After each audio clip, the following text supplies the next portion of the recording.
Oh, I've got a splitting headache. I'm hoping it doesn't turn into a migraine. The last time I had a migraine, I couldn't work. I had to phone in sick 3 days in a row.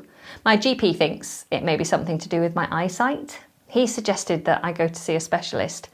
He offered to refer me, but I decided to go private instead.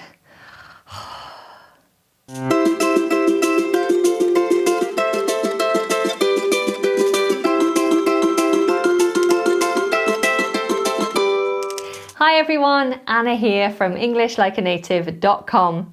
I don't really have a headache, it's just today we're learning about 30 advanced phrases to use when talking about health. So first on our list of phrases is aches and pains.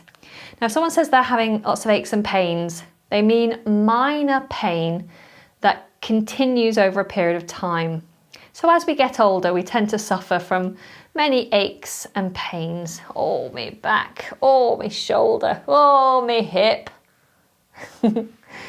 Now, I said in the intro that I had a headache. Now, a headache is one of the types of aches that you can suffer with. You could also suffer with a backache or a stomach ache. A stomach ache can also be known as a tummy ache or a belly ache. More often we say stomach ache. So those are the main 3 types of aches: headache, backache, stomach ache. A severe headache, a debilitating headache, which means a headache that stops you from functioning. Maybe it makes you blind, means you have to lie down, you can't function. Debilitating. Would be known as a migraine. Some people suffer from frequent migraines. Now, if your headache is bad but it's not a migraine, you could say, I've got a splitting headache. Oh, I've got a splitting headache. And this phrase just means it's a bad headache, almost like your head's been split in half. That's a good way to remember it. Oh, I've got a splitting headache. Another phrase we might use if we're generally not feeling well is to say, I'm a bit off colour. I'm a bit off colour. Perhaps this comes from the fact that when you're ill, you tend to look a little pale. The rosiness goes out of your cheeks and you become quite pale. You're off colour. It's quite an odd phrase, but it means that you don't feel very well. I feel a little bit off colour today. Another common phrase, which many of you seem to know, is the phrase to be under the weather. Under the weather. This again just means that you don't feel very well. So you could phone work and say, oh, I'm a bit under the weather today. It might be better for me to stay home. Or you could simply say you feel poorly, to feel poorly, or to feel ill. Both of these mean to feel generally unwell. Poorly, ill, unwell. Now, if you are really poorly, really ill, you could say to be at death's door. And this is quite an informal phrase, and it just means that you're very ill.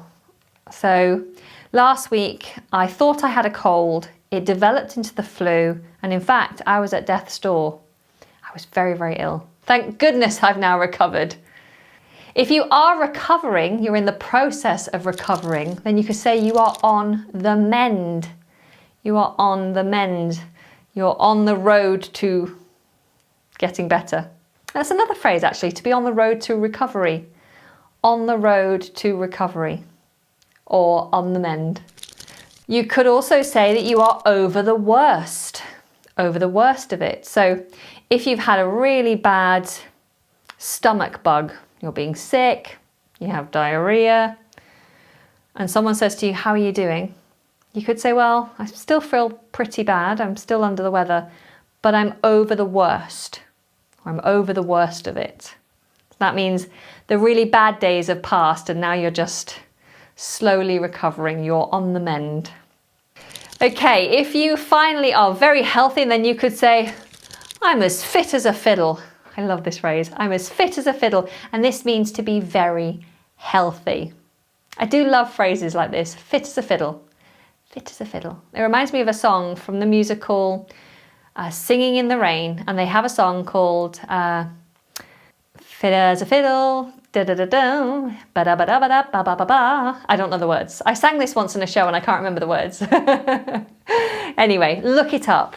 So a good way to remember a phrase is if it appears in music. So fit as a fiddle from Singing in the Rain. Check it out. Now, many of us just suffer with a cold, and some of the symptoms might be a blocked nose. A blocked nose. So think about your airway is being blocked. I can't breathe through my nose. This is when the nose has excessive fluid, which is obviously due to a cold, and you can't breathe or speak very well, and it makes you feel awful. Now, another phrase similar to blocked nose is to be bunged up. To be bunged up. To bung is almost like to shove, and you would bung something into something. So you might bung a cork into a bottle. So it's about pushing something into a small space. So you bung it in. You might say, bung this suitcase into the boot of the car. Bung it in. So when we say I'm bunged up, we can either mean I've got a blocked up nose, I'm bunged up, I'm very bunged up at the moment, can't breathe. Or it can mean that you're bunged up the other way, meaning you're constipated, you can't go for a poo. Ooh, so I'm a bit bunged up. I haven't had a poo for 3 days. Oh, I do love talking about this stuff. Great. Okay, so hopefully none of you are bunged up. And if you are, if you're bunged up down there, I would recommend eating prunes or apricots. That usually helps. Okay, when we're talking about getting a cold, you would use the phrase to catch a cold. Slightly odd phrase that you're going, I'm going to catch you. So to catch a cold is great. Alliteration is possibly just poetic. We catch a cold. Okay, so then you might also say, I've got the sniffles. I've got the sniffles. When you get the sniffles, it just means that you've got a cold. That's a sniff. So if you've got the sniffles, you are sniffing a lot. To ensure that you're fit and healthy, you should go for a checkup. A checkup. Now, a checkup actually can be with a doctor or with a dentist, and it's usually just a physical examination to make sure everything is normal. So with a dentist, they'll possibly do an x-ray if they think there might be some issues, but they'll generally just look around your mouth and have a look to see if everything's as it should be. And with a doctor, they might take your blood pressure, they might check your weight against your height, and ask you some questions, check your reflexes, that kind of thing. So you go for a checkup. Now, beyond a cold, you might have a chesty cough. A chesty cough, obviously a cough is that. A chesty cough is a cough that's caused by congestion on the lungs. So a chesty cough is more I can't fake a chesty cough. It's when you can hear that rattle and that liquid that sits on your chest. It's quite a nasty cough. The other type of cough you might have is a dry cough, which is when you can't hear any liquid. It's just like a cough in the throat, like that's a dry cough. But the chesty cough is resonant in the chest, and you can hear all the liquid and fluids and congestion. Ugh. Okay, so when we do get a cold, you could use the phrase to go down with or come down with a cold. So you might say, I'm feeling a bit under the weather, not feeling quite right. I think I'm coming down with a cold. Or you could say to your friend, I don't think we should see each other today because my son has gone down with a cold. My son's gone down with a cold. He's contagious, and so I think we should meet each other another time. Let's take a rain check. If your cold is bad, then you could say you have a heavy cold. A heavy cold. I've got quite a heavy cold. So it's a bad cold. Often with a cold, your nose starts to drip. Right. This is called a runny nose. To have a runny nose. So you're constantly having to wipe. And as you wipe your nose over and over again, it becomes red and sore. Oh, it's no fun, is it? You could also have a sore throat. A sore throat. So all that coughing might cause you to have a sore throat, or you might just have inflammation. It might be red and swollen. Perhaps you have tonsillitis. So you could say to the doctor, I'm not very well. I think I've come down with a cold. I have a chesty cough as well and a sore throat. Oh dear. Okay, so besides colds, other things you might say is, I've pulled a muscle. So to pull a muscle is to strain a muscle. Perhaps if you have done some exercise without warming up, maybe you've gone for a quick run and you didn't stretch your legs before or afterwards, and you were cold before you started and you just went running, and then now you have a pain in your muscle, your calf muscle in your leg.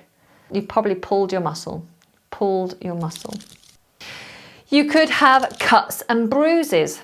Cuts and bruises refers to minor injuries like scratches and a few bruises. If you fall down the stairs or are involved in a minor car accident, you might end up with cuts and bruises. If, however, you're involved in an accident and you escape without a scratch, or you might say, I didn't have a scratch on me despite being in a car accident, this means that you've come away from an accident or incident without any sign of injury. So last week, I was involved in quite a bad car accident. The car turned over. The guy who was driving had to go to hospital and have surgery, but I escaped without a scratch, or I didn't have a scratch on me. It was a miracle. Okay, so to escape without a scratch. Now, if you're unwell, if you're under the weather, if you feel poorly, you might have a loss of appetite.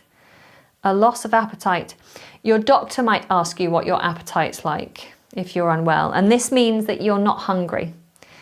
So recently, and this is a true story, recently my son has had a fever and a bad tummy, so he's had diarrhea. And he had a loss of appetite, so he hasn't eaten very much in the last few days. He didn't feel hungry at all. I couldn't encourage him to eat anything.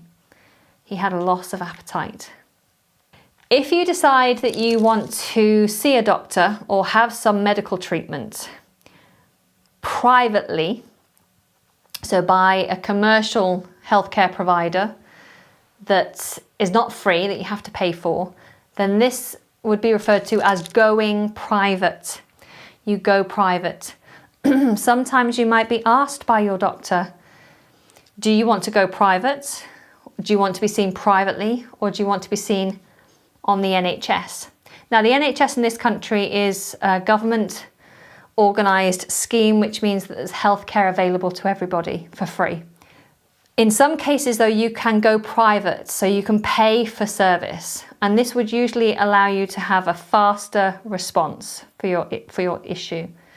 So if I wanted to see a chiropractor, someone who deals with backs and bones, if you want to see a chiropractor and the NHS says there's a 4-week wait to be seen on the NHS, or a 3-month wait to be seen by a chiropractor on the NHS, I might say, do you know what? I'm in so much pain and I can afford to go private, so I'm going to go private. I'll pay to see a chiropractor privately. Now, if you're seeing an NHS doctor, this will be known as your GP. Your GP. So the general person that you go and see when you have the first sign of illness, the general practitioner, or sometimes known as your family doctor, is usually referred to as your GP. You'll go to a GP surgery to get seen when you need medicine or when you need a checkup, perhaps. Your GP might say to you that you need to see a specialist. To see a specialist. This is someone who specialises in a certain area of medicine. So it might be a specialist in back problems. It might be a specialist in neurological brain issues. So perhaps if I've had a few seizures at home and I go to my GP, say I'm feeling very dizzy, I keep having seizures, then they'll say, well, you need to see a specialist, a neurologist or someone who works in that field. One speciality of medicine is dental. So anything to do with the mouth and teeth. Often when you see a dentist, you'll have to have something called a filling. So you have a filling, and this is when your tooth has to be drilled out, or you have a hole in your tooth that needs repairing. So you basically fill the tooth. Often a filling is given because you have tooth decay. So they drill away the decay and then fill the hole. So you have a filling. I've had a few fillings in my lifetime. How about you? If the tooth is beyond repair, it can't be filled because the decay was so bad, then you might have to have the tooth out. You have it out. So this means they take the tooth completely out of your mouth. They remove it. I've had quite a few teeth out myself. Firstly, because I had a very small mouth and I had too many teeth. So they took a few teeth out for me to make space. I had my wisdom teeth taken out. These are the very back big teeth that many people have removed because many people have problems with them. And then after my first son was born, I had decay in my very back tooth that was so far down they couldn't fix it, so they removed the tooth. It's also known as an extraction. They extract the tooth.